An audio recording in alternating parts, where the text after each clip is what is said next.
Week 3 in the Rhode Island League in the books. Despite the lack of people on the post-game show, there is a lot to talk about. Yeah. So Cruz and I are here. I feel like it's a little low post action. Yeah, kind of. Nice. The one-on-one. I've made it on the low post pod. This is the Week 3 post-game show. No sponsor. Good job. He's slacking. He does everything else but get sponsors. I'm Joey. This is Tyler Cruz. As I mentioned, half of the low post podcast.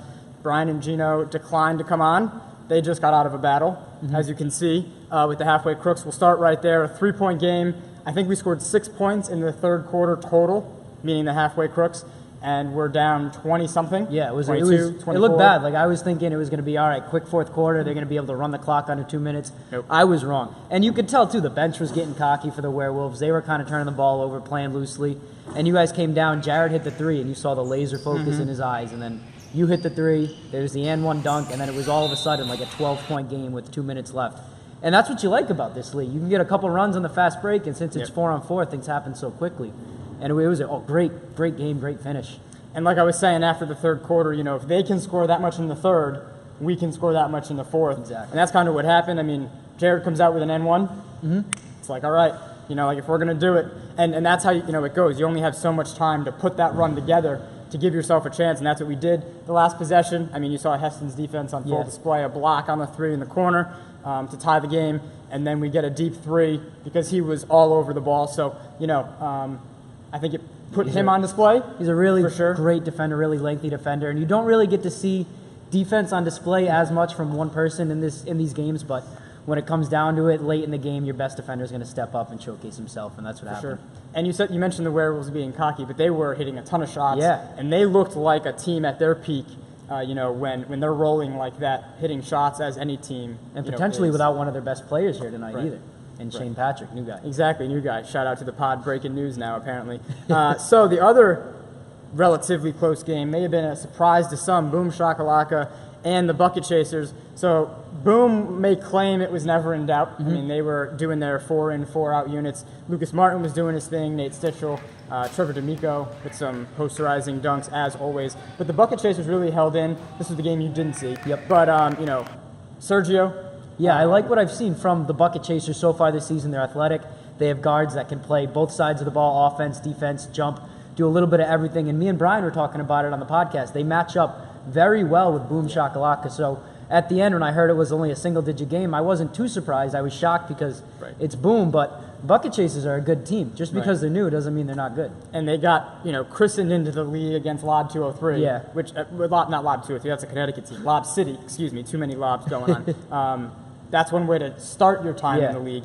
And then to kind of, all right, the worst is over. Let's kind of turn this around. Now they're playing some good basketball, hitting some shots, and a lot of teams are going to start to find that rhythm. So Boom takes that one, remains undefeated. Ryan Ronsley had no idea after the game if he was undefeated, just talking crap about the commissioner. So things are normal as always for Boom Shakalaka. Speaking of teams hitting their stride, Shake and Bake loses by 25 20 to Lob something. City. But Lob City, I've seen Lob City beat teams by 70, 60 points. So to lose by 25 to them is kind of normal. And they looked really good. Compared to how they played, compared to the 0-2 record, how they played the last 2 weeks, they looked very good. Dan Kennedy, I think he pinned Victor a couple times. Darius did go down on the first play. And against a team like Shake and Bake, you really don't need him if you're Lob City. So that could be why it was closer. But 12-point game at half. They only had 37 points at half, Lob City, that is. So that's very good. Cody had almost 40 points. Greg almost had another triple-double. So the regular things for them, but Shake and Bake look very promising. So that means nearly a 50-point second half for Lob. Yeah. Kind of putting that team away. And the last one, the first game of the night, Swish Kebabs and the Wild Hogs. Swish Kebabs with the win by 13, no Joey Bones, as we talked about. Swish Kebabs a little undermanned, but, do come away with the win. I think Marquise Jones was all over the place in that game.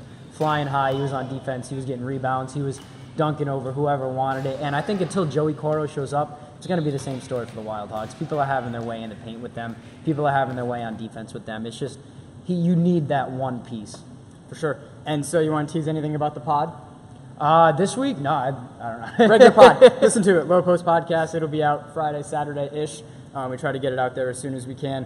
What team or player from tonight, I would say, impressed you the most, surprised you the most, stood out? Dan Kennedy from Shake and Bake. I think he pinned Victor a couple times at the rim. He was blocking shots left and right, dunking on Lob City. Usually that team doesn't really get dunked on. So he looked like an all-star tonight. He looked very good. And if Shake and Bake can just hold on to that, play through him, they might have a very good team. Not very good, but they might have a good team this year. I think from each game, quickly, we're going to shout out Marquise. You mentioned him. Yep. Barbosa was doing his normal stuff. Lucas Martin, as always, doing what he does. In the bucket chasers, you mentioned Sergio and Henry Goncalves, the two kind of headed monster for that team. And then we talked about Shake. And as far as the Werewolves, I think Gino Forti deserves a shout out. Gino played really effective well today. And I remember he was talking earlier before the game, why can't I just shoot efficiently for once? Well, there you have it, Gino. You thanks. Played very well. he picked a good week. That the bench was going crazy. And it's like, you picked a good week to do it. Hop step through the lane was pretty I remember it all too well. We'll see you for week 4. We're at about the halfway point of the season. Going to get some more new matchups, so we'll see what teams do in week 4 here at the Johnston Rec Center.